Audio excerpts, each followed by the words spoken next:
మన ప్రభువును రక్షకుడైనటువంటి యేసుక్రీస్తు నామానికే అనంత మహిమ ఘనత ప్రభావం కలుగునుగాక. దేవుని మహాకృపలో షాలిం స్వరం యూట్యూబ్ ఛానల్ ద్వారా దేవుని వాక్యాన్ని అందించడానికి ప్రభువు అనుగ్రహించబడినటువంటి విశేషమైన తరుణాన్ని బట్టి దేవదేవునికి అనంత మహిమ ఘనత ప్రభావం కలుగునుగాక. దేవుని యొక్క వాక్యం అనేది మన జీవితానికి గొప్ప ఒక వంతెన వంటిది. నీరు అడుగు బాగున్నప్పుడు వంతెన మీద నడిచినప్పుడు మనం ఎలాగైతే ఒక ఊరు నుంచి మరొక ఊరికి వంతెన ఎలా అవసరమో, జీవితానికి అనుదినం వాక్యం అనే వంతెన మీద మనం దాటబడుతూ మన జీవితాలను గడుపుతూ ఉండాలి. ఏదేమైనా ఆయన వాక్యం మన జీవితాన్ని ఆదరిస్తుంది. ఆయన వాక్యం మన జీవితాన్ని బలపరుస్తుంది. ఎందుకంటే దేవుని వాక్యపు భాగ్యం మనం అనుభవించగలం. ఈరోజు దేవుని వాక్యం వినగలుగుతున్నామంటే, దేవుని వాక్యాన్ని గ్రహించగలుగుతున్నామంటే, ఎంతోమంది చెవి వినలేక, దేవుని వాక్యాన్ని చూడలేక, దేవుని సన్నిధిలో గడపలేక, దేవుని మాటలు వినే ఆ ధన్యతను పోగొట్టుకున్నవారు, బాధపడేవారు ఈ దినాలు ఎంతోమందిని చూస్తున్నాం. దేవుడు ఆయుష్ ఇచ్చి ఆరోగ్యాలు ఇచ్చి ఆయన మాటలు వినగలుగుతున్నామంటే అది దేవుని యొక్క దయ. మన జీవిత కాలాలలో ఈరోజు దేవుని యొక్క శీర్షికను దేవుని చిత్తాన్ని బట్టి పేతురు పత్రికలో విశేషమైనటువంటి వివరాన్ని కాలాల గురించి రాయబడినట్లుగా మనం చూస్తున్నాం. ఎన్ని కాలాలు ఉన్నాయో ఇందులో చాలా విశేషమైన కాలాలు ఉన్నాయి. ఆ కాలాలన్నింటిలో ఈ రాత్రి వేళ ఒక కాలాన్ని గురించి మనం గమనించబోతున్నాం. చాలా కాలాలు ఉన్నాయి, వాటన్నిటిని నేను ఇప్పుడు వివరించను. కానీ ఈ రాత్రి వేళ కాలం యొక్క విలువన తగిన కాలం, ప్రస్తుత కాలం, కొంచెము కాలం అని బైబిల్ గ్రంథాలు రాయబడి ఉన్నాయి. దాని కొరకై మనము ముందుగా ప్రార్థన చేసుకుని తర్వాత కాలాల యొక్క విలువను మనం అర్థం చేసుకుందాం. మహాపరిశుద్ధమైన తండ్రి, మా రక్షకుడానికి స్తోత్రములు. పరిశుద్ధ గ్రంథం బైబిల్ మీరు అనేకుల చేత ప్రభు మీరు రాయించారు. ఆత్మచేత ముద్రించబడినటువంటి నీ లేఖన భాగం అనేక జీవితాలు వెలిగించగలిగిన గ్రంథం. ప్రపంచాలలో తండ్రి విరివిగా అచ్చువేయబడుతూ అమ్మబడుతూ అనేకులను ఆకట్టుకున్న గ్రంథం పరిశుద్ధ గ్రంథం బైబిల్. అట్టి దైవ గ్రంథం, శుద్ధి చేసేబడే గ్రంథాన్ని మా చేతుటకు మీరు తీసుకుని వచ్చి నీ మాటలు వినగలిగినటువంటి ప్రజలుగా మమ్మల్ని మీరు అనుగ్రహించుదలకై మీకు కృతజ్ఞతలు. షాలేం స్వరం ద్వారా చూస్తున్న వారందరినీ నిండారుగా మీరు దీవించండి, ఆశీర్వదించడం ఆయన. మరి ఆరోగ్యము, ఆనందము, ఆయుష్, అభివృద్ధి దయచేయండి. అనేక అవసరాల కొరకే ప్రార్థన చేయమన్నారు. బిడల కొరకై, కుటుంబాల కొరకై, భార్యాభర్తల సమస్యల కొరకై, బిడల ఉద్యోగాల కొరకై, వివాహాల కొరకై, తండ్రి కుటుంబ జీవిత దాంపత్యం కొరకై, పిల్లల కొరకై, పెళ్ళిళ్ళ కొరకై, ఎందరో వారి అవసరాలు అక్కర్లు కోరే రప్పుల్లో ఉన్నారని, అనారోగ్యంలో ఉన్నారని, ఎంతోమంది ఆప్తులు కోల్పోయారని, చూసేవారు లేక ఏడ్చేవారిని కూడా మేము వింటూ ఉన్నాం. ఈ రాత్రి వేళ మాకు ఇచ్చినటువంటి ఈ గొప్ప శుభప్రదమైనటువంటి వేళలో నీ సన్నిధిలో కొద్ది నిమిషాలు మేము గడుపుతూ ఉండగా వాక్యము ద్వారా బలపరచుమని, వాక్యం అన్నటువంటి యేసుక్రీస్తు నామమును బట్టి మీ సన్నిధిలో అడిగి వేడుకొనుచున్నాము తండ్రి, ఆమేన్. మంచిది. పేతురు పత్రిక 1వ అధ్యాయము 6వ వచనాన్ని మనం చదువుకుందాం. పేతురు రాసినటువంటి మొదటి పత్రిక 1వ అధ్యాయం 6వ వచనం. ఇందువలన మీరు మిక్కిలి ఆనందించున్నారు కానీ అవసరమును బట్టి నానా విధమైన శోధన చేత ప్రస్తుత కొంచెము కాలము మీకు దుఃఖములు కలుగుతూ ఉన్నవి. ఇక్కడ చదవబడిన వాక్యం చూస్తే ఈ కాలం కొంచెము కాలం మీకు ఏం కలుగుతున్నట్ట? మీకు దుఃఖములు కలుగుతున్నాయి. కొంచెము కాలం మీకు దుఃఖములు కలుగుతున్నాయి. భక్త కోటికి పేతురు రాస్తాడు అంటే ఈ లోకం కొరకు తాను రాశాడు. ఎందుకు అనుభవం రాశాడంటే శ్రమ అనేది సముద్రంతో సమానం అన్నాడు. శ్రమ అనేది ఒక సముద్రం లాంటిది. ఎందుకంటే అలలు ఎప్పుడు కూడా గాలి వానల వలె అది అల్ల తరంగాలు కొట్టుమిట్టాడుతూనే అది ఉంటుంది. జీవితం అనేది కూడా, మన జీవితం అనేది కూడా కొట్టుమిట్టాడుతూ ఉంటుంది. నా ఇంట్లో ఆనందంగా ఉన్నాను అని అనుకునే దినాల్లోనే ఏమొస్తున్నాయి? అనారోగ్యాలు వస్తున్నాయి. నేను ఇంట్లో బాగున్నాను అనుకునే టైంలో ఆపద సంభవిస్తూ ఉంది. ఇక్కడ రాబడిన మాట, మీరు ఎలాగున్నారు అని అంటే, ఇందువలన మీరు మిక్కిలి ఆనందించుతూ ఉన్నారు. ఎందువలన అంటే ఆత్మరక్షణ పొందిన దాన్ని బట్టి పరలోక రాజ్యం దేవుడు మీకు అనుగ్రహించాడని ఆ సంఘంతో చెబుతున్నటువంటి విశేషమైనటువంటి మాట, భక్త కోటికి యేసుక్రీస్తు రక్తమూల ప్రోక్షించబడుటకు ఏర్పరచబడిన వారికి, అనేక దేశములలో చెదరిపోయినటువంటి విశ్వాసుల కొరకై పేతురు భక్తుని యొక్క ఆలాపన, అంగళార్పు, ఆ ధ్వని మనము ఈ రాత్రి వేళ వింటూ ఉన్నాం. అంటే భక్త కోటి జీవితాల్లో ఆత్మరక్షణ కలిగించే దేవుడే, మన పాపాలు క్షమించిన దేవుడే, పాపానికి ప్రక్షాళన చేసింది కూడా దేవుడే. అక్కడ రాబడిన మాట అదే, రాయబడిన కడవరి కాల బయలుపరచబట్టుకు సిద్ధముగా ఉన్న రక్షణ మీకు వీలు కలిగినట్లుగాను విశ్వాసము ద్వారా దేవుని శక్తి చేత కాపాడబడుకును, మీ కొరకు ఆ శ్వాసము పరలోకమందు భద్రపరచబడి ఉన్నది, ఇందువల్ల మీరు మిక్కిలి ఆనందిస్తూ ఉన్నారు. ఈ లోకంలో మనం ఆనందించాల్సింది దేని విషయంలో అంటే ఆత్మరక్షణ కలిగామని ఆనందించాలి. అంత మాత్రమే కాదు, యేసు ద్వారా రక్షణ కలిగిన దాన్ని బట్టి పరలోక శ్వాసం ఉందని ఆనందించాలి. ఈ భౌతికమైన ఆనందాలు ఏంటంటే బండి కొనుక్కోన, సెల్లు కొనుక్కోనది సొంతమైంది. ఈ లోక జీవితంలో ఇవి స్వల్పకాల ఆనందాలు. ఒక మాటలో చెప్పంటే నీటి బుడగ లాంటిది మానవుని యొక్క ఆనందాలు. బుడగ మీరు గమనించండి, అది బుడగ వచ్చిన తర్వాత పెద్దదిగా ఉంటుంది, ఎప్పుడు పగిలిపోతుందో తెలియదు. నవ్వుతున్న మనిషి ఇప్పుడు బండి కొని అనుకొని ప్రమాదాలు జరిగాయి. వాళ్ళు ఏమైనా అనుకుంటారా బండి కొని ప్రమాదం జరుగుతుందని? కాదు. అంతలో ఆనందం, అంతలోనే ఆవేదన, అంతలోనే సంతోషం, అంతలోనే దుఃఖం, అంతలోనే కళ్ళ జీవితానికి దేహాన్ని బట్టి ఆనందిస్తారు, కానీ ఏడుస్తున్నట్టు లోకం చూస్తున్నాం. దేవుడు ఇప్పుడు అంటారు, దేవుడు పక్షపాత, దేవుడు అలా ఎందుకు చేయాలి? ఏమండి, దేవుడు అలా ఎందుకు చేయాలి? ఎందుకు దేవుడు వారి కాలాన్ని తీర్చేస్తున్నాడు అని మనం చాలా వరకు బాధపడతాం. బైబిల్ గ్రంథంలో మనం గమనిస్తే ఇక్కడ కాలాన్ని గురించి రాయబడుతున్న ఒక మాట, విశేషమైన మాట, మీ నానా విధమైన శోధనల చేత ప్రస్తుతం కొంచెం కాలం మీకు దుఃఖము కలుగుతుంది. ఈరోజు ఏ కుటుంబంలో కన్నీళ్లు లేవండి, ఏ కుటుంబంలో బాధ లేదు. ఆర్థిక పరిస్థితిని బట్టి ఏడుస్తున్నాం, అనారోగ్యాన్ని బట్టి ఏడుస్తున్నాం, అప్పుల బాధలు బట్టి ఏడుస్తున్నాం, ఇంటిలో జరగక ఏడుస్తూ ఉన్నాం, కుటుంబంలో పిల్లల వెనక ఏడుస్తూ ఉన్నాం, భర్త బాగాలేదని ఏడుస్తున్నాం, భార్య బాగాలేదని ఏడుస్తున్నాం, మన కుటుంబంలో తల్లిదండ్రులు బాగాలేదని ఏడుస్తున్నాం. కొంతమంది తల్లిదండ్రులు బాధపడుతున్నారు బిడ్డల కొరకు, కొంతమంది బిడ్డలు తల్లిదండ్రుల కొరకు బాధపడుతున్నారు. నా తల్లిదండ్రులు సరిగ్గా లేరు, నా తండ్రి నన్ను పట్టించుకోలేకపోయాడు, నా తండ్రి నన్ను విడిచిపెట్టాడు, నా తల్లి నన్ను దూరం చేసుకున్నది, నన్ను చూసేవారు లేరని పిల్లలు ఏడుస్తున్నారు. అదే తల్లిదండ్రులుగా నా బిడ్డలు రెక్కలకు వచ్చి తర్వాత నన్ను విడిచిపోయారు, నాకు సహాయం చేయడానికి, నన్ను అన్నం పెట్టడానికి నేను వారు కష్టపడి పోషించాను, పెంచాను, ఈరోజు నాకు వారు ఆహారం కూడా పెట్టలేదని ఏడుస్తున్నటువంటి తల్లిదండ్రులు కూడా మనం చూస్తాం. దీన్ని బట్టి ఈ జీవితంలో సుఖ దుఃఖాలు వస్తూ ఉంటాయి, పోతూ ఉంటాయి. మనం చూస్తున్నాం కదండి. ఈరోజు మన జీవితం రేపు మంది కాదు. ఈరోజు మనం ఆనందిస్తున్నాం, రేపు ఏడుస్తాం. నేను ఆనందిస్తానని చెప్పడానికి ఎవరికి ధైర్యం లేదు, నేను ఏడుస్తానని చెప్పడానికి కూడా ఎవరికి ధైర్యం లేదు. ఏదైనా జరిగించబడంటే దేవుడు నీ మీద ఒక ఉద్దేశం కలిగి చేస్తాడు. ఈ రాత్రి వేళ మీరు ఆలోచించాలి. నానా విధమైన శోధనలు అన్నాడు. శోధనలు అనేవి రకరకాలుగా వస్తాయి. అది కుటుంబం తరపున రావచ్చు, ఉద్యోగాల ద్వారా రావచ్చు, వ్యాపారాల ద్వారా రావచ్చు, చుట్టుపక్కల వ్యక్తుల ద్వారా రావచ్చు, లేక నువ్వు చేస్తున్నటువంటి జీవితం ద్వారా రావచ్చు.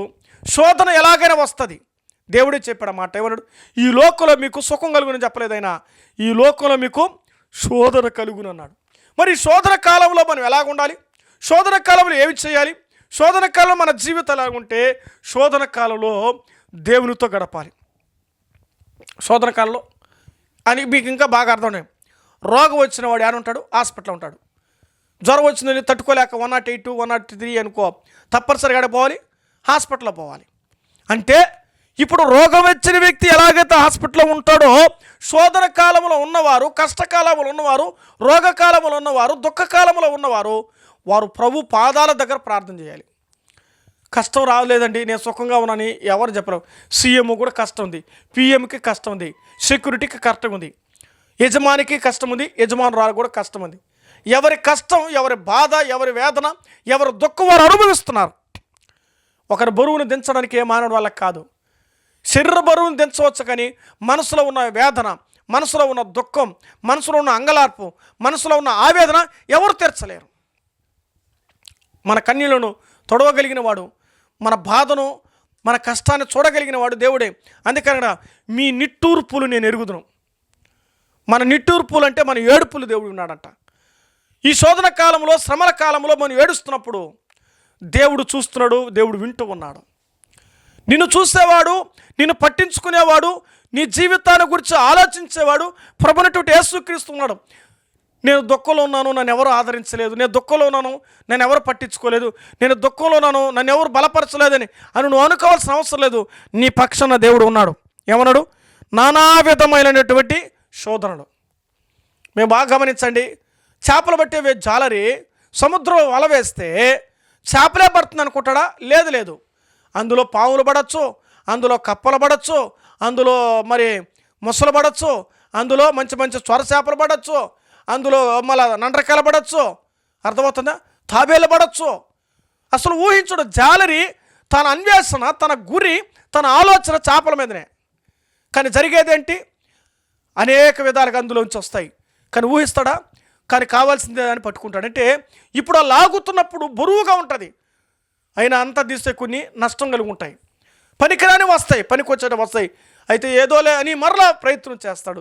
జీవితంలో కూడా సుఖమే కాదు, దుఃఖాన్ని కూడా అనుభవించాలి. మనం జరుగుతున్న కాలాలు మన జీవితం మన చేతుల్లో లేవు. ఏ కాలం ఎప్పుడు ఎలా జరిగించబడుతుందో మనం ఊహించలేం, మనం చెప్పలేం. మానవుని యొక్క కాలాలు దేవుని యొక్క ఆధీనములో ఉన్నాయి. భక్త కోటికి పేతురు ద్వారా దేవుడు చెప్పే మాట అంటే, ఇదిగో కొంచెము కాలములో, నానా విధమైన కాలములో, శోధన కాలములో, ఇబ్బంది కాలములో అని రాశాడు. అంటే కాలాలు ఉన్నాయి. ఆ కాలాలలో ఏ కాలంలో కొంతమంది కాలం తీరక వెళ్ళిపోయినాడండి, కాలం తీరక వెళ్ళిపోయిన కొంతమంది కాలం తీరేక్తా వీళ్ళు నిండా ఆయుస్తో పోయాడని అది వారి కాలం. జరుగుతున్న కాలం, జరగబోయే కాలం, జరిగిపోయిన కాలంలో మనం 3 కాలాల్లో ఉన్నాం. జరగబోయే కాలానికి సిద్ధమవుతున్నాం, జరుగుతున్న కాలంలో మనం ఉంటున్నాం, జరిగిపోయిన కాలాన్ని అనుభవించాం మనం. ఈ కాలాలలో మన జీవితంలో ముందు దుఃఖంలో ఉన్నాం, ఇప్పుడు దుఃఖపడతాం, రాబోతున్న ద్వారా దుఃఖాల నుంచి తెప్పిపడుతుంది. అయితే అన్నాడు, మీకు ఉన్నటువంటి దుఃఖాలు కొంచెము కలుగుతున్నాయి. కొంచెము కాలం అన్నాడు, ఎక్కువ కాలం చెప్పలేదు. ఏడుపు రోజంతా ఏడుస్తారండి ఎవరైనా? రోజంతా ఏడవలేదు, కొంచెం ఏడుస్తారు. కొంచెము కాలమే ఏడుస్తారన్న సంగతిని మనం చూస్తూ ఉన్నాం. కొంచెం కాలంలో మీకు ఏడుపు ఉన్నాయి, కొంచెము కాలం మీకు బాధలు ఉన్నాయి. అందుకే పరదేశంలో ఉన్నంత కాలమని పేతృపత్రికలో చాలా విషయాలు ఉన్నాయి.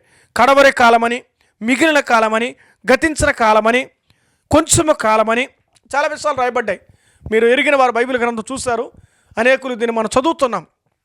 ఈ రాత్రి ప్రశ్న మనం ఆలోచించగలిగితే, కొంచెము కాలంలో మీకేం కలిగిందంటే దుఃఖము కలుగుతూ ఉన్నాయి. ఈరోజు కొంచెము కాలం, రోగం కొంచెం కాలమే. ఏమంటే పరీక్షలు కొద్ది రోజులే, సంవత్సరాల పడి పరీక్షలు రాయరు కదా. ప్రతిదానికి కొంతకాలమే ఉంది. అసలు మన జీవితం కూడా కొంతకాలమే. అదెల్లా కొంతకాలం బేగా ఈ లోకము అంతాలో మాయమయ్యే ఆవిరి వంటిది కదా మన జీవితం. అంటే మన జీవితమే కొంతకాలం అయితే ఆ కొంతకాలంలో కొంత సమస్యలు అనుభవించాలి. 70 సంవత్సరాల్లో మానవుడంట 30 సంవత్సరాలు బాగా ఆనందంగా నిద్రపోతాడంట. చాలా సందర్భాలు ఎక్కువగా మానవుడు ఇచ్చేది ఏంటంటే నిద్రకి సమయం ఇస్తాడు, తిండికి సమయం ఇస్తాడు, పనులకి సమయం ఇస్తాడు, కానీ భక్తికి మాత్రం 6 నెలలు ఇస్తాడంట. 70 సంవత్సరాల కాలం యొక్క పరిమితులు ఒక మానవుడు ఇచ్చేది దేవునితో. కానీ మనం ఉండబోది యుగయుగాలు ఉండబోతున్నాం. యుగయుగాలు నిలిచే కాలాన్ని గురించి మనం ఎన్నడూ ఆలోచించలేదు. కానీ ప్రస్తుత దినాలు సుఖభోగాల కాలం కావాలి మనకు. ఏ కాలం కావాలంటే సుఖభోగాలు నిలిచే ఆ కాలం మనకు కావాలని కోరుకుంటున్నాం. నేస్తమా, ఈ రాత్రి వేళ దేవుడు నీతో నాతో మాట్లాడే మాట, మన కాలం కొంచెం కాలం శ్రమలో ఉన్నావా? ఇశ్రాయేలు ప్రజలు కూడా కొంతకాలం శ్రమల గుండా ఉన్నారు. దేవుడు వారి కన్నీటి మొర్రను ఆలకించి దేవుడు విడిపించాడు. ఈరోజు కూడా మనం ఏడుస్తున్నటువంటి బాధలు, మనకు శోధనలు వచ్చాయి, శ్రమ వచ్చింది, కష్టం వచ్చింది, అవమానం వచ్చింది, నింద వచ్చింది. ఎన్ని వచ్చినా ఎంతకాలం? ఎన్ని రోజులు, 2 రోజులే కానీ ఇదంతా అంటారు. ఏమండి, ఆ కాలాలలో దేవుడు జోక్యం చేసుకుంటాడు. కొంచెము కాలము మనం చూస్తూ ఉన్నాం. అంటే ఈ కాలాల్లో మనం ఆలోచించాలి. మరొక మాట దేవుని వాక్యంలో మనం ఆలోచన చేస్తారండి. 145వ కీర్తనలో 145వ కీర్తన నేను ఒక వాక్యాన్ని చదువుతాను, జాగ్రత్తగా నేస్తం ఆలోచన చేద్దాం. 145వ కీర్తన 15వ చరణం. సర్వజీవులు కన్నులు నీ వైపు చూచున్నది, తగిన కాలమందు నీ వారికి ఆహారం ఇచ్చుచూ ఉన్నావు. ఏం కాలం? ఇక్కడ రాబడిన మాట మనం గమనిస్తాం. తగిన కాలమందు నీ వారికి ఏమిస్తావు? ఆహారం. సర్వజీవులకు అని రాయబడింది. సర్వజీవులకి 107వ కీర్తన 22లో రాయబడుతుంది. అక్కడ మాట నువ్వు మరి మనుషులకు ఏమిస్తావంటే ఆహారం ఇస్తావు. తగిన కాలమందు నువ్వు ఆహారం ఇచ్చేవాడవు. తగిన కాలం ఏమిస్తాడు? మన జీవితానికి ఏం కాలం కాబట్టి మనకు తగిన కాలంలో పోషణ కావాలి. నిలబెట్టే జీతం రాకపోతే మనం ఏమైపోతుంది తెలిసినా వెళ్ళబెడలు ఆడిపోతాం. తగిన కాలమందు దేవుడు మనం పోషిస్తాడు. మీరు గమనించండి, ఏలియా కెరీతు వాగు దగ్గర ఉన్నాడు. ఆ కెరీతు వాగు దగ్గర నీళ్లు ఎండిపోయింది. అంతవరకు కాకులతో పోషించాడు, కొంతకాలం పోషించాడు. తిరిగి మళ్ళీ అక్కడ సారేపతి విధవరాల దగ్గర పంపించాడు. ఆడొక కొంతకాలం ఉన్నాడు. ఇంకా చాలా కొంచెం నువ్వు బయలుదేరాడు. అంటే దేవుడు ఎవరినో కూడా పస్తులో ఉంచడు. తన బిడ్డలని, తన జీవులని ఎన్నడూ కూడా అన్యాయస్తుడు కాదు. కొంతకాలం నీకు శ్రమ కలిగిన, కొంతకాలం రాయబడినమాట సర్వజీవులు అంటే ఆయన వైపు చూస్తే, జీవులన్నీ ఎవరి వైపు చూస్తే? ఆయన వైపు చూస్తే ఆహారం ఇచ్చేవాడిని చూస్తాం. ఈరోజు మన జీవితానికి ప్రతిరోజు భోజనం చేస్తున్నామంటే ఇది ఎవరి దయ తెలిసిన? దేవుని మహాదయ. దేవుని దయను బట్టి, దేవుని కృపను బట్టి, దేవుని కనికరాన్ని బట్టి, దేవుని జాలి బట్టి మనం అనుభవిస్తూ ఉన్నాం, ఆరోగిస్తూ ఉన్నాం. మన జీవితాల్లో, ఆ దైనందిన జీవితాల్లో ఆశీర్వదించబడుతున్నాం. ఒక మాట చెప్పండి, మనం తినగలుగుతున్నాం అంటే దేవుని ఆశీర్వాదం అనాలి. మనం ప్రార్థన చేసేప్పుడు కూడా ఏంటంటే, దేవుడు తినేటప్పుడు ఏమిడు? యేసయ్యా నీకు కృతజ్ఞతలు తండ్రి, ఈ గిన్నె మరి ఇచ్చినందుకు ఈ రొట్టెలను మీరు ఆశీర్వదించమని కృతజ్ఞతాస్తుతులు చెల్లించి దాన్ని విరిచాడు. 5,000 మందికి ఆహారం పంచాడు ఆయన. గమనించండి, 5 రొట్టెలు 2 చేపలు. ఇలాగ మన బైబిల్ గ్రంథం వేరేసులో చదువుతాం. ఒకరి దగ్గర ఉన్నది 1,000 మందికి పంచాడు ఆయన. స్త్రీలు, పిల్లలు, పురుషులు కాక ఇంచుమించు మనం చూస్తున్నాం కదండి. అంటే దీన్ని బట్టి ఆలోచన చేయండి. దేవుని చేతుల్లోకి వెళ్తే మన జీవితాలు ఏమవుతుంది తెలిసిన? ఆశీర్వదించేటట్టుగా చేస్తాడు. మన కొట్లను నింపే విధంగా చేస్తాడు. తగిన కాలంలో నీకు ఏమి ఇవ్వాలి ఇస్తాడు. ఈరోజు నీకు అయిపోయింది, రేపటికి దేవుడు ఇవ్వాలి, ఆయన నీకు ఇస్తాడు. తగిన కాలమందు నీ జీవితానికి ఆయన ఇచ్చేవాడు. ఆయన కాలం ఆయన చేతిలో ఉంది. ఎవరి చేతిలో ఉంది? అంతా ఏమంటాం? అంతా దేవుని చేతిలో ఉందండి. మన చేతిలో ఉంది. ఏ రోజు ఎవరికి ఏమి ఇవ్వాలో ఆయనకు తెలుసు. మనం దిగులు పడి, బాధపడి, కుంగిలిపోయి మనోవ్యాధికి మించిన మందే లేదు. కొంతమంది లోపల దిగులు పడిపోతారు. అన్నీ పట్టించుకోకూడదు. ఏంది? దేవుని వాక్యం ప్రకారం ప్రభువా నువ్వు నాకున్నావు, ఏ రోజు కావాలో ఏలియాలాగా మనం వెళ్ళిపోవాలి. కెరూబు దగ్గర ఎన్ని సంవత్సరాలు అసలు మీరు ఊహించలేదు. చెరువులో నీళ్లు, వాగులో నీళ్లు ఎండిపోయేదాకా దేవుడు పోషించాడు. ఏం ప్రభువా నన్ను వెళ్ళిపోమంటున్నావు, వాడు ఎట్ట పోషిస్తావని అడిగాడా? అడగలా. సేవకులు పోషించాడండి దేవుడు. విశ్వాసును కూడా పోషించే దేవుడు. విధవరాలు పోషించాడు కరువులో. ఈరోజు నువ్వు అనుకుంటున్నావు, నువ్వు నమ్ముతున్న దేవుణ్ణి ఈ రాత్రి వేళ యేసుని ఎవరైనా నమ్మితే కష్టకాలమందు, శ్రమల కాలమందు దేవుడు నిన్ను పోషిస్తాడు. అందుకే కదా మన జీవితానికి ఆధారం నన్ను పోషించే దైవం. నేను రాసుకున్నటువంటి పాటలో నా జీవిత ఆధారమా, నన్ను పోషించే దైవమా. మనం అనుకుంటున్నాం ఎవరు పోషించేది మనల్ని? మన డబ్బు కాదు. దేవుడు ఇస్తే ఆ డబ్బు సంపాదించి తినగలుగుతున్నాం. ఆ డబ్బే లేకపోతే ఇప్పుడు జోబులో వెతుకుపోతామండి. అనుకోకుండా జోబు దొంగ పడిపోయింది, ఎప్పుడు పడిపోయింది అనుకో నోటో ఆడిపోతే తినేస్తారు. ఆ డబ్బు ఎత్తే డబ్బు లేదంటే ఏం చేయాలి పరిస్థితి? కొన్ని సందర్భాలు అనుకుంటున్నాం దేవుడు మనకి జీవితానికి ఇస్తున్నాడు. ఎప్పుడు? నువ్వు ఆయన వైపు చూసినప్పుడు. ఇక్కడ రాబడిన మాట సర్వజీవులు కన్నులు నీ వైపు చూచున్నది, తగిన కాలమందు నీవు వారికి ఆహారం ఇచ్చదువు. తగిన కాలంలో ఇస్తాడు. నీకెప్పుడు కావాలంటే నువ్వు నీ ఇష్టం కాదు. చలమ నాకు ఇచ్చే ప్రభు, నాకు ఇచ్చే ఏమి ఇచ్చేదా? ఆయన ఇచ్చే రోజు ఇస్తాడు నీకు. ఎప్పుడు ఎవరికి ఏది ఇవ్వాలో అదే ఇస్తాడు దేవుడు. ఎవరికి ఎంత ఇవ్వాలో, ఎవరిని ఏడబెట్టాలో, ఎవరికి ఏ స్థాయి ఇవ్వాలో అది ఆయనకు తెలుసు. తగిన కాలమందు నీవు వారికి ఆహారం ఇచ్చుచూ ఉన్నావు. ఆయనే ఇవ్వాలి ఆహారం. దేవుని యొక్క మహాకృప. ఈ నెలంతా పనికి వెళ్ళామనుకోండి సంపాదన వస్తుంది. ఈ నెలంతా పనికి పోతే సంపాదన ఎవరు ఇవ్వాలి? ఆయన బలం ఇచ్చాడు కాబట్టి పనికి వెళ్తున్నాం. ఆయన బలం ఇచ్చాడు కాబట్టి పని చేస్తున్నాం. ఇప్పుడు ఆహారం డైరెక్ట్గా రాలా. మనకిచ్చిన బలాన్ని బట్టి మన ఉద్యోగాలు, మన పని పాటలు దేవుడు తోడే ఉండి నెలంతా కష్టపడితే ఆ జీతాల ద్వారా మన కుటుంబాన్ని మనం పోషించుకుంటున్నాం. ఇది దేవుని ఆశీర్వాదం. ఎవరి వైపు చూసాం? ప్రతిరోజు దేవుని వైపు చూడండి. బూదిగంత నివాసులారా, నా వైపు చూసి మీరేం చేయాలి? రక్షణ పొందండి. మీరు నా వైపు చూస్తే నేను మిమ్మల్ని పోషిస్తా. దేవుని వైపు చూసిన వారందరూ పోషించబడ్డారు.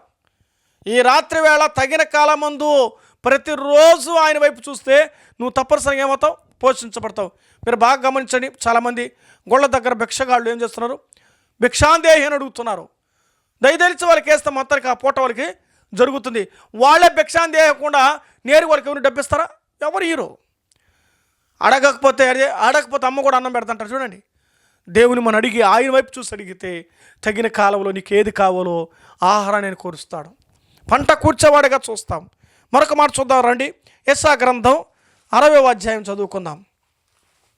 యెషయా గ్రంథం 60వ అధ్యాయంలో దేవుని వాక్యాన్ని నేను చదువుతాను. 60వ అధ్యాయం 22వ వచనం మనం చదువుకుందాం. అక్కడ రాయబడినటువంటి మాట, వారిలో ఒంటరైన వాడు 1000 మందగును, ఎన్నికలైన వాడు బలమైన జనమగును. యెహోవా నేను తగిన కాలమున ఈ కార్యము త్వరపెట్టుదును.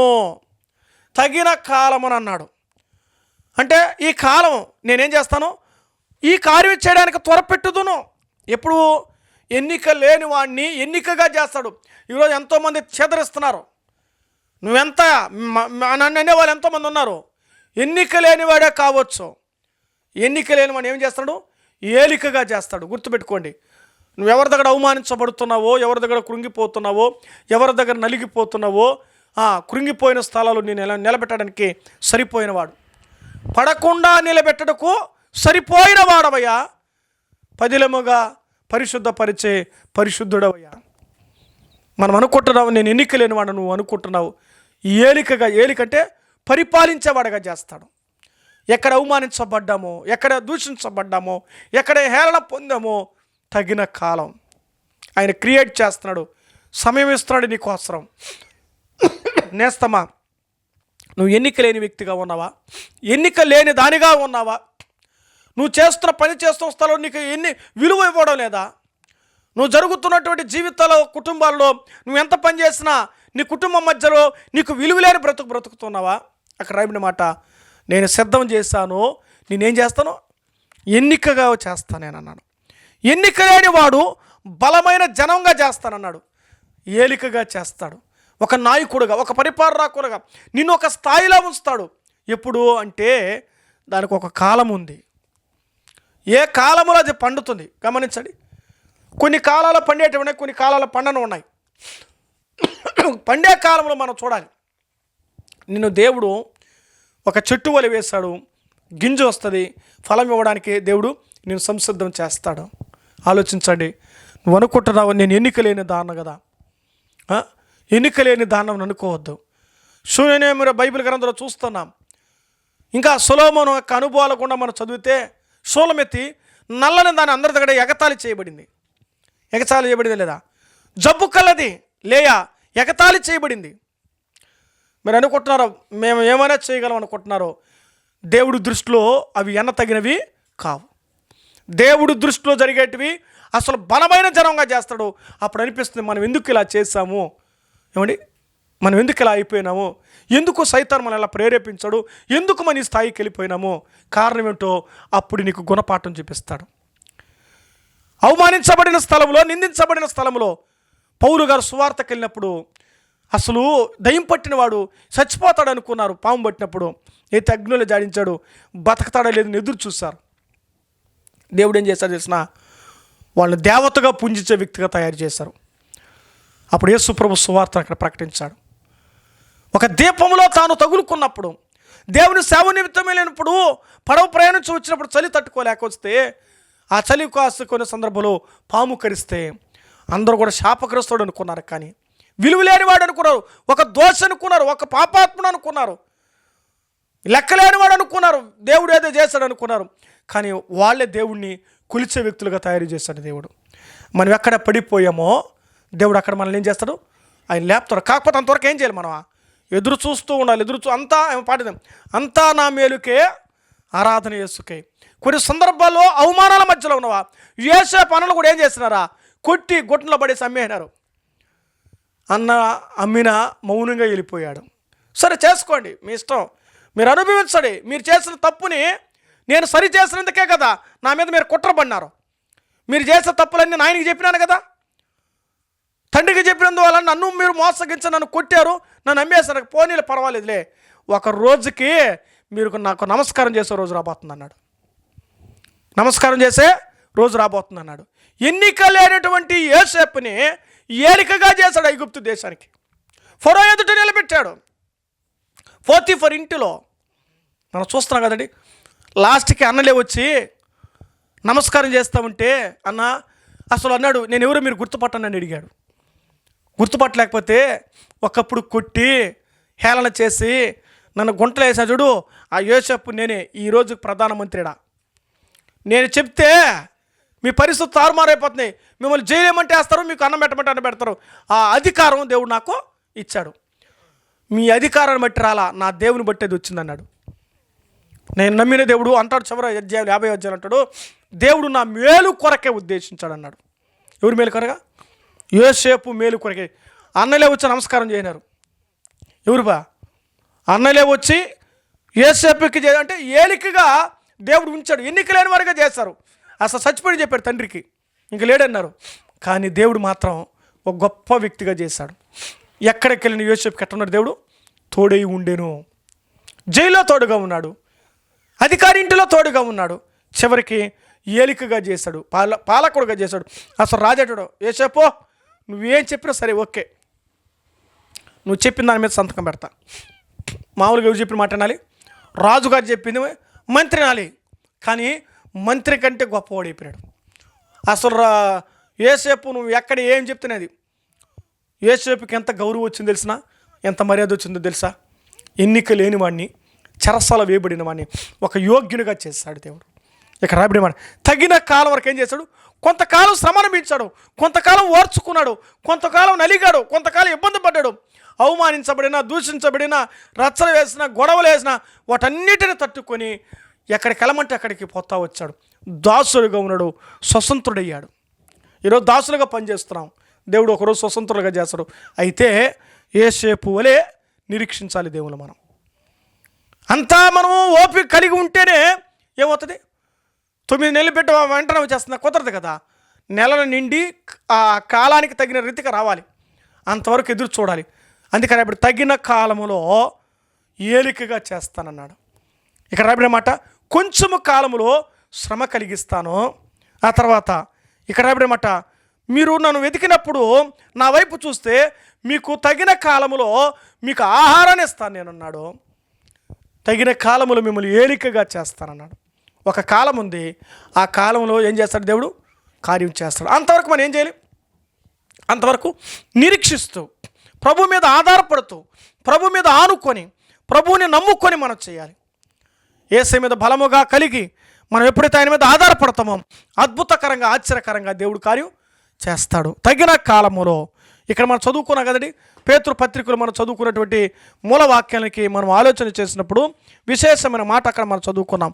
మొదటి అధ్యాయము 6వ వచనం చివరిలో చూస్తే మనం గమనించబడే మాట, శోధన చేత ప్రస్తుతము కొంచెము కాలము మీకు దుఃఖము కలుగుచూ ఉన్నది. ఈరోజు దుఃఖంలో ఉన్నవా? నేను ఏలికగా చేస్తానన్నాడు. బాధలో ఉన్నవా? నిన్ను దేవుడు బలపరుస్తాడు. కృంగిపోయినవా? దేవుడు నిన్ను లేపుతాడు. దేవుని వాక్యపు వెలుగులో ఆయన వైపు చూస్తే, ఆత్మరక్షణ కలిగి నీ ఆత్మరక్షణ కొనసాగిస్తూ ఉంటే, యేసు వైపు చూచు మన ఎదుట ఉంచబడిన పందెములో ఓపికగా పరిగెత్తు. ఆవేశం పనికిరాదు, అబద్ధాలు పనికిరావు. దేవుని మీద ఆధారపడు, నిరీక్షణతో ప్రభు వైపు వెళ్ళు. ఒక రోజుకి దేవుడు నేను అంచెలంచెలుగా నిన్ను వృద్ధి చేస్తాడు.